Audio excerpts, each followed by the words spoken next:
Let's check in with Turning Point's White House correspondent Monica Paige at the White House, seemingly with nothing to do because obviously President Trump is bedridden.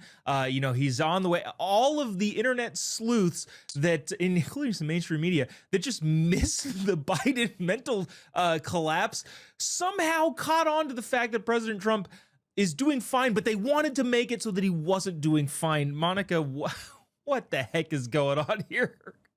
I wish I could tell you, Jobob. It seems like these internet sleuths really crack the code on President Trump's health. Mind you, we already have a full physical that was just released a couple months ago regarding President Trump's health. But these guys are seemingly convinced because they don't see President Trump for 12 hours that he has to be bedridden. He's in probably the worst shape of his life. He's hanging on by a thread.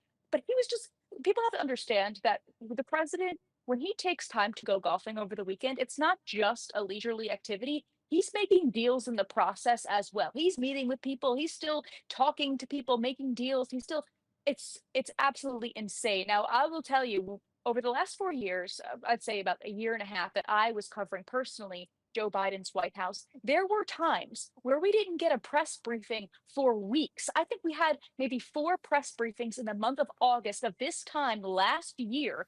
Maybe saw Joe Biden a small handful of times arriving and departing off the South Lawn. We never saw fully televised cabinet meetings for 3+ hours long. We never saw multiple addresses from the Oval Office multiple times a week. It's insane. But I will say that it's very funny to see people really try and find something wrong when President Trump is clearly in great health.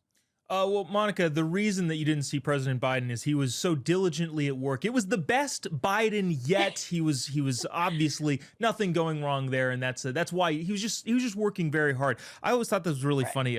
Harry Sisson, who, okay, first of all, many people in my conservative circle didn't know about this because it's not a real thing. And I was just watching libs lose their mind. Harry said, "Yikes, not looking good whatsoever." Some other guys said, "Recycled photos of proof of life aren't working."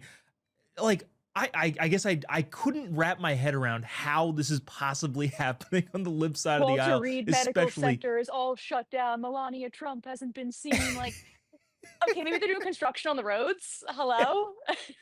Yeah, it's bizarre to say the least, and also which side talks about the other side being conspiracy theorists? I forget. Is that them who?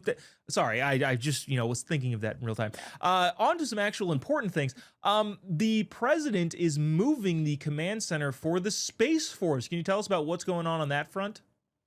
So this is actually huge news here, Joe Bob, because since its inception in 1985, the Space Command headquarters were always based in Colorado. But back Hmm. in December of 2019, President Trump tried to move the space hub to Alabama because he initially started Space Force. But unfortunately, under the Biden administration, he quickly reversed that because he was convinced not to move the space hub to Alabama. But mind you, Alabama really became this missile rocket hub post World War II.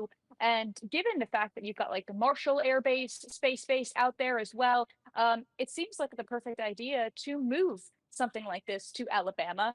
Um, but unfortunately, President Biden was convinced not to, probably for political purposes. Many speculate. Many also speculate that Biden didn't want to move military hubs to states that were restricting abortions. So it all seems to be pretty political, the reasons why he did not move the base. But President Trump is actually making moves on this time around during his second term.